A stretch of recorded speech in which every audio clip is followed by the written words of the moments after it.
Hello, I'm Rick Steiner. Welcome to Lux Life Discovered. My guest today is Emmy Howard with Nothing Bundt Cakes. So, Emmy, thanks for being with us today. Thank you for having me. Oh, it's going to be a good podcast because I don't think you and I are going to have any trouble talking about anything. Okay, I hope not. All right. I'm here to chat. So you're kind of a local I am girl. somewhat. I grew up in Jackson County, Okay. which is about an hour north of Panama City, small Right. town. Graduated from a really small school, and then went off to college at FAMU in Tallahassee, and was gone for 20 years of my adult life, and here we are. We're back. So family brought you back to the area? Kind of? Actually, Yeah. I came back to open this bakery, and Oh, that's why okay. that's why I came Yeah. back. The fact that I had family here made it, helpful and enticing and whatnot. So, but the bakery actually brought me here. It was just kind of a very random spot. Okay. Yeah. So you have Nothing Bundt Cakes. Uh-huh. So I didn't know this until you did my bridal show last year in Mhm. Sandestin, but such a variety of what you offer. It's not just a bundt cake like we think of, just one size. Right. We have multiple sizes. So we have a small size that we sell by the dozen, which is a buntini. And we offer those in a variety of flavors. Then we also have our buntlet size, which is going to be an individual serving in an individual container, also in all our flavors. And then we have an 8-inch cake and a 10-inch cake. Okay. Yeah. And also you can do wedding cakes. And we can do wedding Yes. cakes. We can tier our cakes. So we actually do get a lot of orders for weddings where we tier our 10-inch cake and then we tier our 8-inch cake on top of that. We have this gorgeous frosting. It's a special technique we use. We call it a drizzle frosting that just takes a standard signature petal frosted cake and we elevate it with that drizzle frosting and make it look very elegant. And so we get a lot of brides that order that, and then they'll do our small little buntinis on the side if they need extra servings of cake. So we do actually get a lot of wedding cakes. Yeah, that was a good surprise for me because I did not know that. And you had one of those cakes at your table. We did. Yeah, We and did have one. It looked so delicious. And, Yeah. well, it tastes And all the better. ones that I sampled, everything was perfect. So, Well, thank you. so what made you decide to get into a franchise like that? Well, that is the long story. I'll try to keep it short. I actually had worked in healthcare for 22 years. I was a certified makes hand sense, therapist. yeah. Yeah. Yep. So from being a hand therapist to baking cakes. Right. But I had done that for a long time. Kind of was in the middle of a transition in life. I went through a divorce, was living in a town where I really didn't have any support as a single mom, in a job that was not pleasant, and just kind of in a really dark period in my life, to be honest. My father was passing away, and there's just a lot of heavy things going on, and I knew I just needed a really big change. Needed to reinvent myself, and sometimes that happens at mid 40s, and like what can I do to reinvent myself and find joy somewhere? And I'd been a customer or a guest of Nothing Bundt Cakes for many years, and I happened to walk in Franklin, Tennessee, in their Cool Springs bakery. Wow. And spent $80 on cakes for the teachers for Thanksgiving. So, we love to give teacher gifts, and I'd gone in there to buy, cake for my kids' teachers.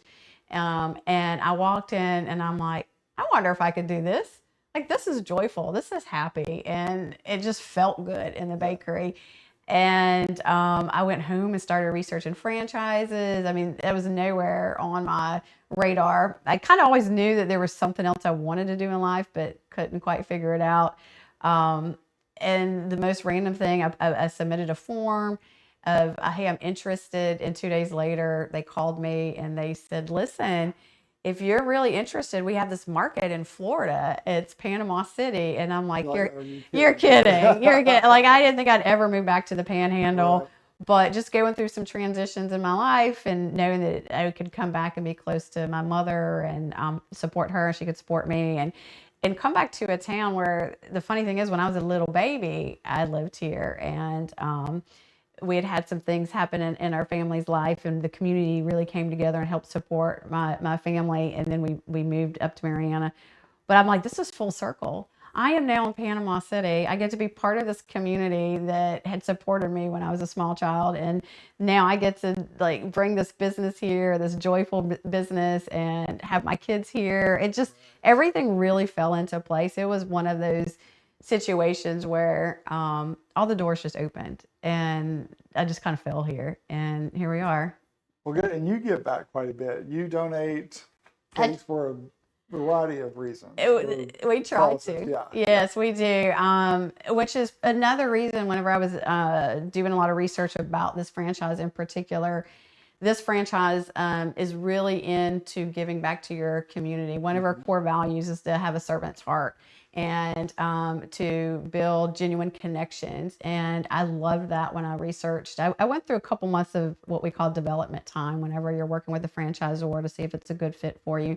And all of their core values just hit my heart. And this is a way I can give back to my community. In my previous life, working as a certified hand therapist, I knew I would never be able to give back the way I could by owning a business like this. So we do. We try to give cakes. We donate cakes a ton. We donate money to certain organizations. We've donated to the Boys and Girls Club. We have a children's home in Panama City we try to give to. Just different things. People call us sports organizations with the schools and stuff like that, and we'll donate cakes for raffles or. Oh, wow. Yeah. I had no idea it was that much, but it's quite a bit. We do. And big picture, we're still a small business. Last year, I was able to give between $10,000 and $12,000 back into our community. Wow. Okay. And that didn't even include all the cakes we give away. That was just, a monetary donation that we could donate back into the community. And so we love it. It's, spreading joy and making, people smile and happy. Yeah. So when you thought about this, about the cake part, but then once you saw the core values, were you surprised because a lot of people don't get that in depth. They think about the initial investment, the product, but but to see the core values and how it resonated with you, that was actually one of the most important things because I am a mother of two daughters, and our franchise was started by two women, and it's a very pro-woman organization. I shouldn't say pro-woman, but at the time I'm like, these two women have started this company, and I can't think of a better company with these core values to bring my daughters up in, to have them raised in the bakery and have them around all these successful females that was in this organization. And so, I was definitely surprised that was so important to them, that core value, like the servant's heart, that means a lot. And these genuine connections with our community. We actually were very strategic in choosing the location that we were really amongst our town so that we could be embedded in our community and make sure that we're part of the community. Owner, operator, you're there, you're getting to know your guests, you're getting to spend time with them. And all of that really resonated with me and how I could be a part of a community. And that was, the kicker of, all right, this is where I need to be. Yeah. Well, that's good. And then you're a member of the Panama City Beach Chamber of Commerce, and that's kind of how we know each other through our friend Shannon there at the chamber. So, but that's been fun to see you in that aspect as well, because you're very involved with the chamber. You do a lot with giveaways, even with that organization. So, in fact, last night at the Business After Hours, you gave some cakes away during the raffle. So, you're always in the middle of things. Oh, I enjoy it. I wish I'd known 20 years ago that I could have this type of job. I might have skipped the first half of my career. But then you may not have appreciated it. That is true. Yeah. That is true. I do. I love the marketing and the getting to know that, networking, where you're learning from other people around you, from your peers. You're getting to meet other business owners. I love the Panama City Beach Chamber of Commerce. It is definitely an organization that loves to lift their members up and help each other out. It's been extremely helpful for me in my business growth and making those connections with other owners. And it's definitely the Panama City Beach Chamber of Commerce is awesome. I love it. And business after hours last night. Was that not fun? That was so much fun. I think I told Shannon, I think it may be one of the most enjoyable because it's so different. I mean, that venue is, I mean, there's nothing like it in the area. It was my first time there, and I was very impressed. Yeah, it was great. Thanks for sponsoring it. It was fun. It was fun. So you also are good friends because your franchise covers Bay County. Mm-hmm. So then you're friends with the gentleman in Destin. Yes, who yes. has I guess what is Destin? Gleason? I think so, maybe. So, yeah. We may be wrong on that, but we know where we're talking Correct. about. Yeah. So Kevin Arnold, he is the owner of the Destin Bakery, located there off 98 near Big Kahuna's and Winn-Dixie. And I affectionately call him my work husband. Yeah. We are very close. And that's something that's beautiful about this franchise in particular is the connections you make with the other owners. We're all cheering for each other. We're all there to help each other. It's not a competition of who's doing better. It's, I actually spoke to him on the way here on the phone, and we were talking about, how's your week going? And, it's the end of the week. And, what did you do this week that was joyful or something like that? But he's, so he's there. He's awesome. We're good friends. And then there's the owner in Tallahassee. There's a Nothing Bundt Cakes there as well, and also a good friend of mine. So that's something beautiful about this business. Well, that's good. And the reason I brought him up is because you guys both co-sponsored my bridal show last spring, and I think it was neat that you don't view each other as like competitors. No, not at all. And that was kind of reassuring because you don't see that every day with businesses. So no, he's been a big mentor for me, and even sometimes if I didn't order enough ingredients, I'll zip over and borrow some from him. Quick trip. And so no, not at all. No, we're very much teammates. That's good. Yeah.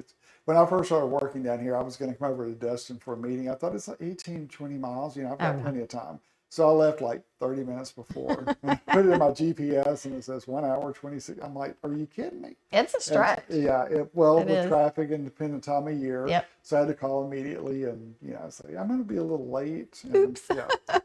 Yeah. So what do you see for your bakery now? So your location you're pleased with because you've got it just like you want it, and everything's running well there. Yep.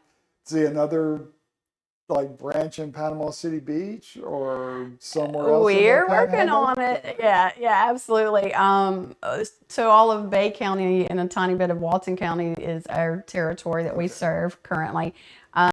We are working very hard to have something in the very near future out on this west end and on the beach side. So stay tuned for that. Yeah. All right. Well, we'll be looking forward to that.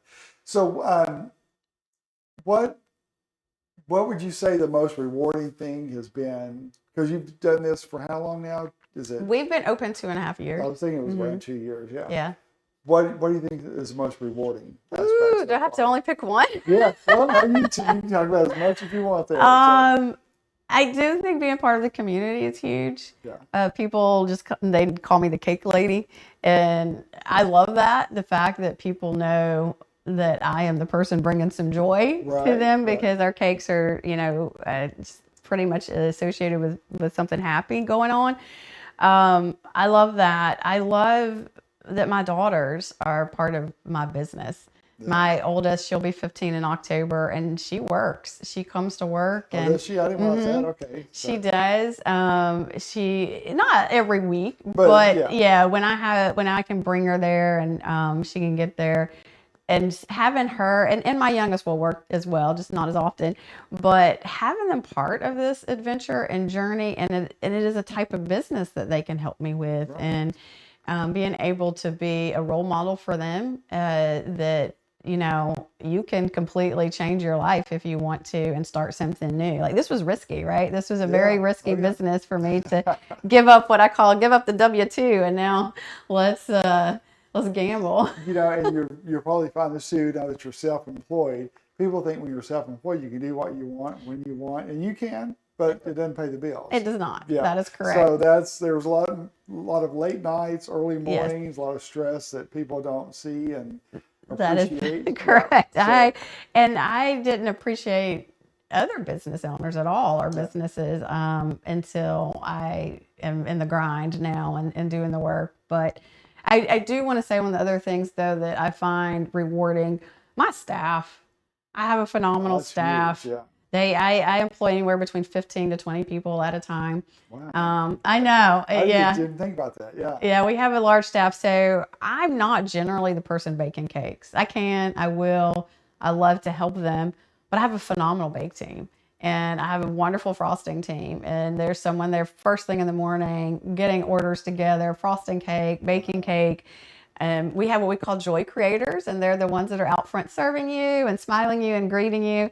I just have a really good team. And for me to be able to offer employment to people in the area and to be able to go in and see them at work, that's pretty high up there on the reward level. Well, so a lot of cakes go out that people probably don't even comprehend how many cakes actually go out.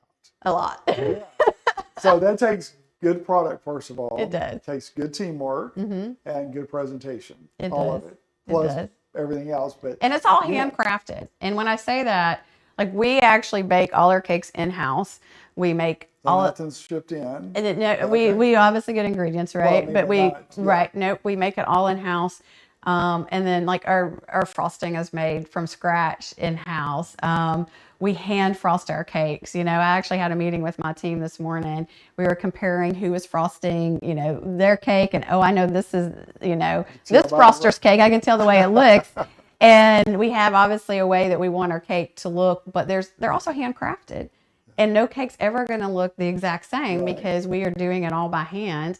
Each one's going to be slightly different. And we were discussing that today because we were training some new frosters, and every single thing is handcrafted in the bakery and before we package it and send it to our guest. Nice. Yeah. All right. What's a drawback? Has there been a drawback?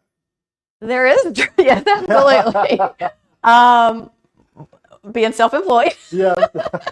All the rewards are also the drawback. Yeah, you're right. I do have the flexibility to schedule, like, to go pick up my daughter who was sick from school today. I was able to leave and go grab her, right? Yeah. I didn't have to ask anybody. I just left.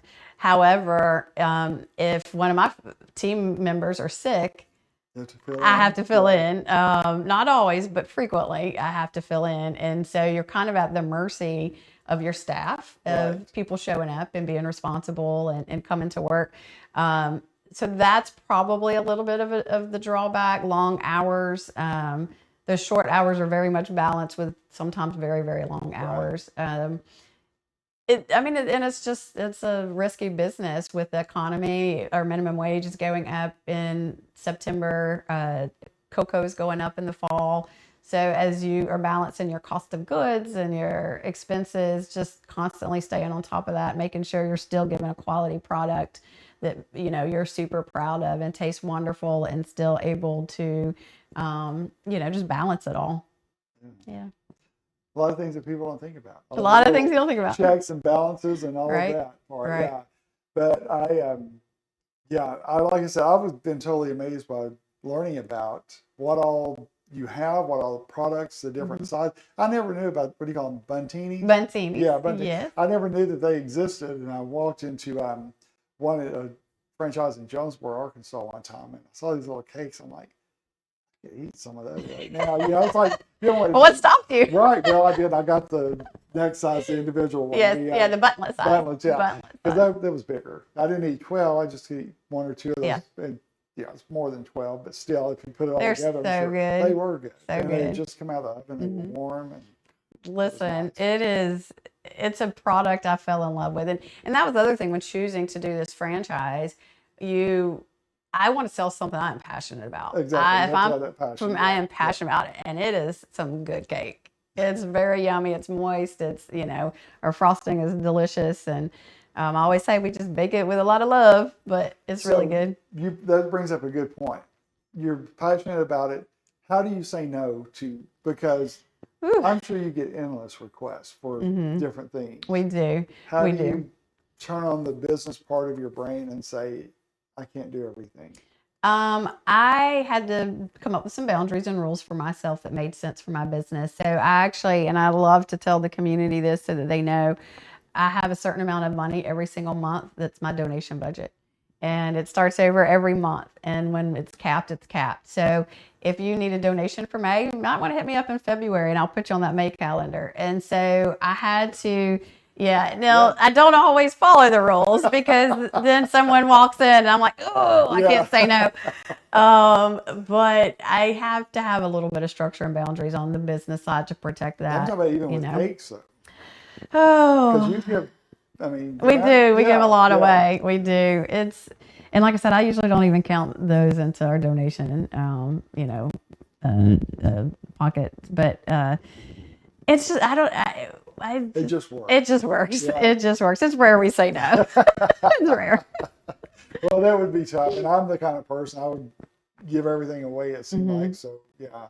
Or in this case, I would eat it all before I gave it away, unfortunately. But so how do you keep from eating everything? That is a good point. That's a good question. Because you have to sample things. I do. You can't just let it go. I do. I nibble a lot. Yeah. I nibble a lot on some cake, and I was actually testing some frosting this morning, and it was pretty good. And there's certain flavors that come out. We have Snickers flavor right now, all through the fall. And I'm a Snickers person. I love it. So I may have eaten a little bit more of that than I have on a normal basis. It's really good. So I have a cake lady in Northwest Arkansas who is always my first recommendation for any cakes for brides and grooms. And so her cake tastings are like the most elaborate displays and presentation. And so I asked her one day, and she's a thin lady. And I'm like, how do you stay so thin? She goes, I don't eat the cake. I'm like, what? She goes, my husband bakes the cake, and he tastes the cakes. And if he thinks they're good, then I'm good. Then she's good. And she's the queen of decorating. She's one of all these home Food Network, gold ribbons and blue ribbons and all this stuff. And I just know what she does masterpieces. That's amazing. She doesn't eat the cake at all. Well, I tell myself frequently, I can have it tomorrow. So if I'm like, I'll have a nibble, and if I want more, I'll tell myself you can have a little more tomorrow. Because it's always there. Yeah, that's true. Right? It's always there. And so like I said, I nibble, and then I can have some tomorrow. I'd have to have some just in case. Just in case. So, now, are you looking at the franchises? Would you be interested in doing anything else? As an entrepreneur, I don't think we ever stop spinning our brains. Right. Like my brain is, always spinning, always looking, always. So right now there's nothing, currently happening, but. That's not to say by Monday something can That's not to say today after a martini something hasn't popped into my head. But I think that's a good idea. Yeah, no. Yeah, that's a good one. I think as an entrepreneur, we are always thinking, what can I do? What can I do? What can I do? This isn't enough. I need to do something else, or so we'll see one day. Yeah. I mentioned a guest I had earlier, and I was talking with her, and I said, we have to be kind of crazy to be in this business because, there are days when I think when I grow up, I want to be a greeter at Walmart, where people will, somebody's going to call and say, you didn't smile at me today, you didn't get my basket. And I tell my wife that, and without missing a beat, she's like, well, there's only one problem with that. I'm like, what? She goes, you're never going to grow up. So I can't even do my dream job. Here I am. You are here, Steve. Yeah, but it does. I'm like you, though. It's like you feel like you're giving back to, you are giving back to the community, but you're providing a service and providing them happiness through your cake. Yeah. And it's hard to beat that. Yeah, it is. It is. And I love what I do as an event planner and wedding planner because you're having people, bring something to life that, it's the most important day of their life in most cases. So, you want to take that seriously, and you don't want to take that for granted or slack off because you want them to have that same excitement that you have as being able to bring that to them. Yeah. The business of making people happy, how much better does it get than that? I know. Yeah. It's kind of like sometimes I think, okay, I really shouldn't be able to do this because it's like people are my age are like, why don't you retire? A lot of my friends that have retired, I'm like, why would I retire? I get to do what I want to do. Yeah. Pretty much when I want to do it. And, you know, it's the best of both worlds right Yeah. now. So, yeah. And I worked to get to that point, too. It's not like it's all been just like laid out there. So, No. But and you take curveballs as they come, right? Oh, yeah. Like, you have know. to. And that's part of being self-employed and being an entrepreneur. You have to take the curveballs because if you don't, they wipe you out and That's right. you deal with what adversity comes your way or changes and you work with that. Yeah. So you have to. Constantly adjusting and reinventing. Yeah. Yeah. If you can't do that, then you have to be flexible. That's one thing I learned because I was very rigid about everything. You know, initially, everything had to follow a certain plan, a certain timeline, certain this. And then finally it's like, you know what? That may not happen at that time. It's okay. If that's what the bride wants somewhere else, it doesn't mean I'm not a good planner. Right. This is her wedding. Right. And I had to, That's a tough one. And that was something I had to learn. It's that this is her event. And that helped me to put that into perspective, giving them the wedding of their dreams to reflect their personality and their style. Because the worst thing the bride can say is like, I want you to do great work. I want you to just take care of everything. Well, it's not my wedding. Right. It's your wedding, your personality, your style. And we bring that to the forefront. It's going to go great. And your work is gorgeous. Gorgeous, like stunning work, you know. Well, my work, your cakes, we got it made. We got it. I'm just the dream team. Can you believe 30 minutes is already up? Oh, we're done. I know. Yeah, it's crazy. I know it goes by fast, and you were worried about fast. not being. I knew we would not have trouble talking. Oh so, gosh. But so we're going to put your information back on the screen. So for cakes, you're in Panama City, and you're on Facebook. So you go to Nothing Bundt Cakes, Panama City. You will find you there. We have your email address and also the main website for the whole company. But it's. And we have an app too that people can download also. Okay. So that's another way to order. Okay. You can come in the bakery, you can call us, order online, but we have an amazing app that we have launched recently and you can get rewards. And so do you just come pick it up once it's ready? Or okay. Yeah, so you just download the app on your phone and you collect what we call Buntastic rewards. Fantastic. So the more you spend, the more points you get, and then you can cash those in for free cake. Dang. Yeah, I know. It's pretty awesome. That is. Well, thank you again for being with us today. I really enjoyed it. This was fun. I knew it would. So, I always like hanging with you, though. I know. We always have fun. We do. We had Shannon here, the other controller. Oh, man. Yeah. For sure. All right. Well, thank you so much for joining us for another episode of Lux Life Discovered. We'll see you soon.